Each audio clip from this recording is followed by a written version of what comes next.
reason that El Profesor is the most fascinating novel I've written is because of the blend between illness, memory, the internet, which is very modern, and the psychological tension that is created around a kidnapping. For me, what made it fascinating to write was the single fact of uncertainty that runs on every page. You are uncertain whether the main character, El Profesor, will be able to hold his mental capacities together long enough to rescue the young woman. He has to find her. He has to explore regions that he would never have explored, dark, deep, and terrible places, all found with a click of a button on a computer. The research for this novel specifically only took, 6 months or so to find out about the internet, to find out about abduction, to find out about pornography, to find out about the art of all of these things, if you will, the art of criminality. Not much time, 6 months of work. But the real research for any novelist is a lifetime. I chose online child pornography, and it's not exactly child pornography. It's a little different from that, but I chose it as a subject because it was very provocative, and I knew that it would create strong emotions for all readers. The main character is based very loosely on a friend of mine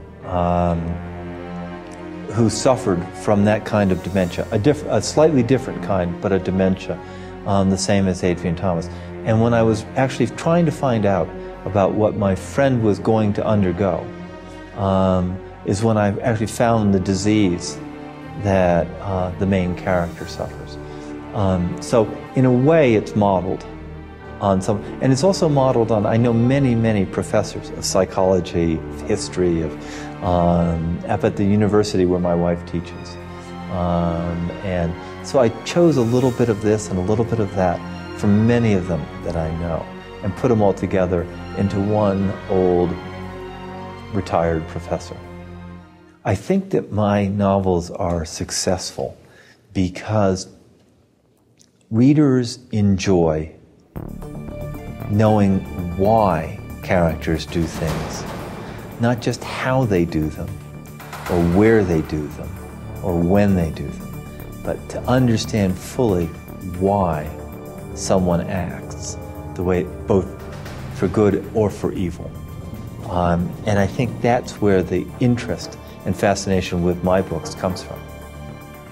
The most difficult characters to create are always the good guys, because they're the ones that are threatened.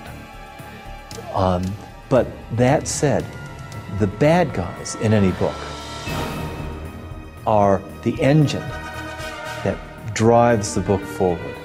If you do not have interesting and different and compelling bad guys, then the good guys that are up against them won't have the same resonance, they won't have the same interest. So it's a balancing act between the two. I take great care to make sure that all of the characters from both sides are fully sculpted on each page. Sometimes you delight in the bad guys. Sometimes they're more fun, because after all, they're the ones that are pushing things. They're the ones that are the catalyst for the book. And that becomes great fun to write, and it brings out the evil side in me. El Profesor is one of the most subtle books I have ever written. I think that there is a kind of hidden electricity on each page because of the situation that the characters are in, a kidnapping and a disease.